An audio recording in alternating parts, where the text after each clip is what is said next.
a season to be jolly. Fa la la la la la la la.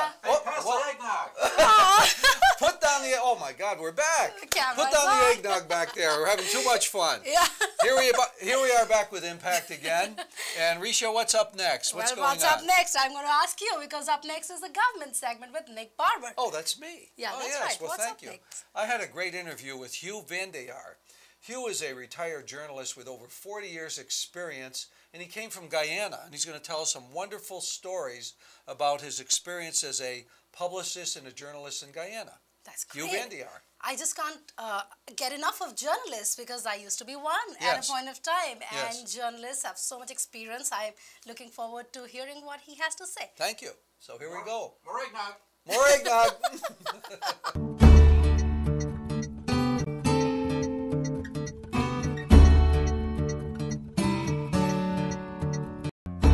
Hi everybody, welcome to Impact. I'm Nick Barber, your host for the government segment.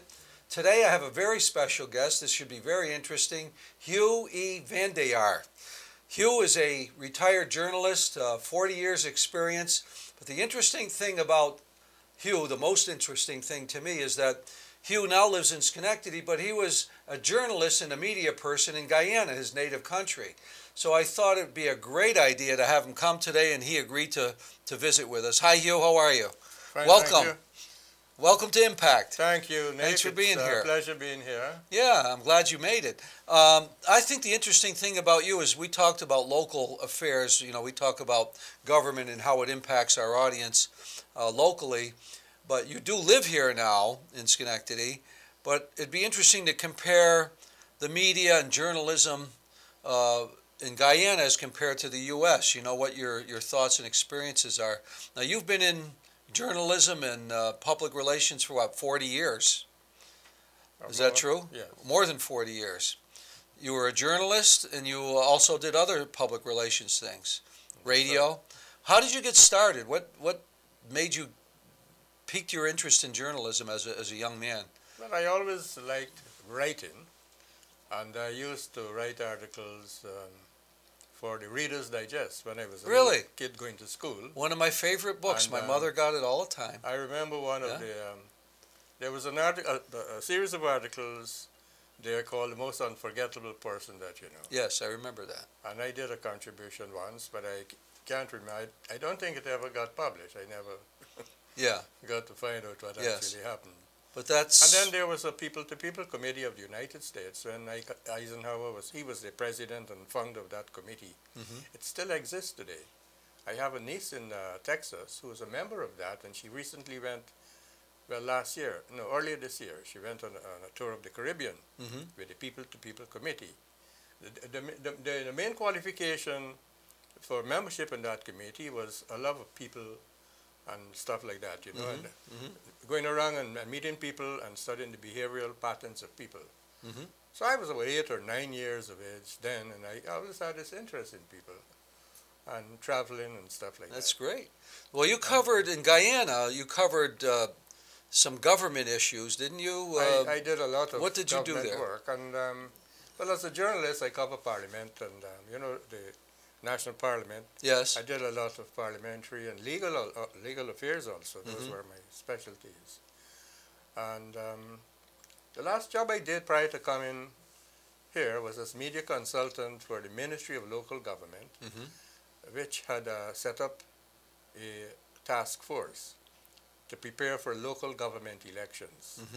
This was a task force comprising all the opposition, the main parties, the opposition and the ruling party, and some other parties. And they selected me as the media consultant. And I worked with them for about a year.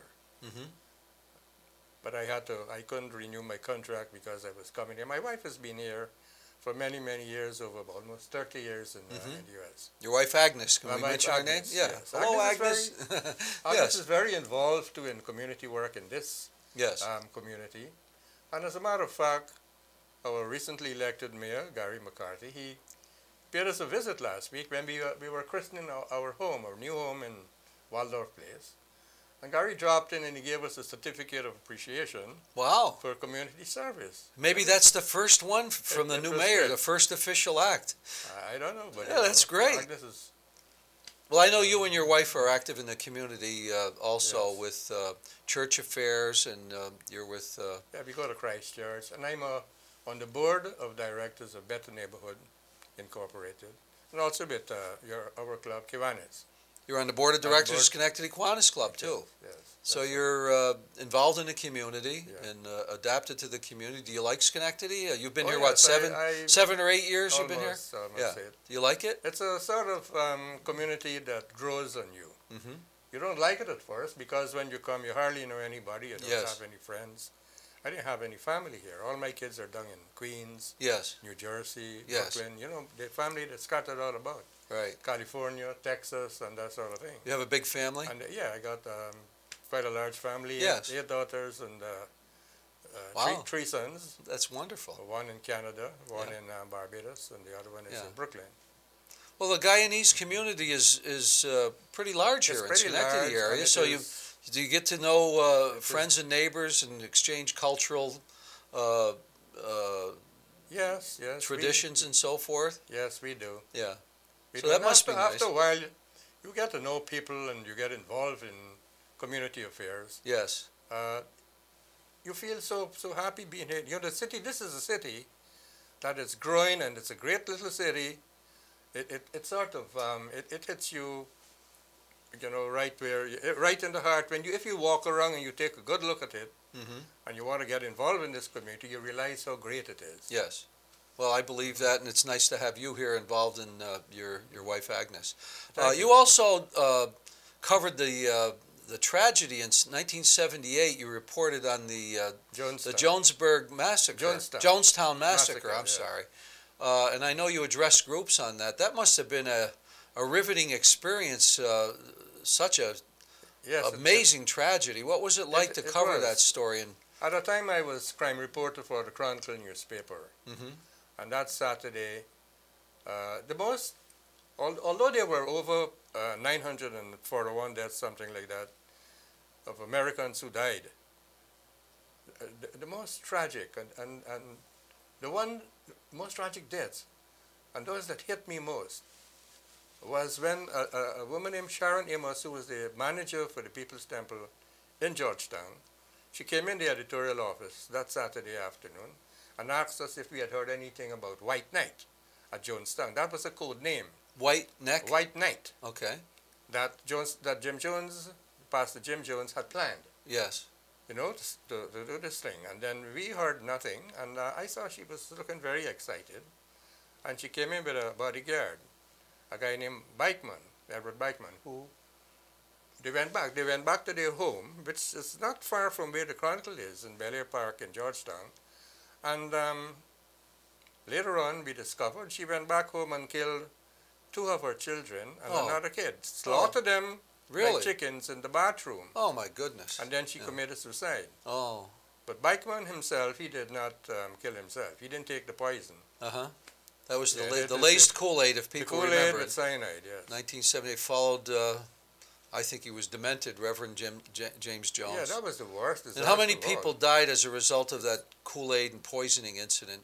Like about Hundreds? 941. Almost or 1,000 thereabouts. people. Yeah, almost 1,000. It was a horrible thing. A lot of people. What other interesting stories did you cover? I know you were in radio and Radio, TV, TV. newspaper. Mm-hmm. And did you have experience with the national government as a reporter or a press person? Yes, but actually the newspaper, the Chronicle newspaper, was Chronicle? owned by the government. Okay. It was a national newspaper. Is it still in But existence? yes, it is. Can you get it here in the U.S.? Yes, Yes. yes, you can get it there. So, did you work? You worked for the Chronicle. I worked for the Chronicle for more than 25 years. Oh, okay. And then I left there and I started a newspaper with the Guyana National Trading Corporation Mm-hmm. called The Link as its first public relations officer. The GNTC, Guyana National Trading, was the trading arm of the Guyana government. Mm-hmm. And it was the largest corporation in the group. We had several other corporations. So I set up that paper there. It was a regular tabloid-sized newspaper. And I worked there for several years before leaving to join Guyana Sugar Corporation as its communications manager and editor of the newspaper. So we did television programs, we produced a newspaper, and also we did radio shows.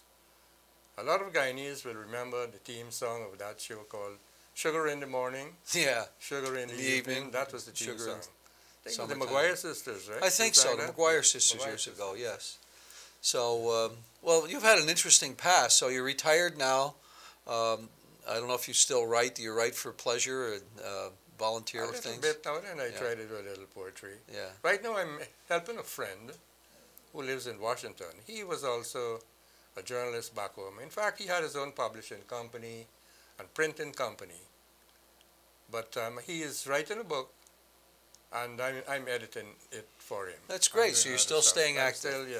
You know, we're running out of time. You're such an interesting man, and I appreciate you coming, and I'm sure our viewers are going to enjoy this interview, but we're out of time. We'd like to have you come back someday, Hugh. Well, thank you very much. Hugh E. VanDeyar, retired journalist, over 40 years experience in Guyana, now a Schenectady resident.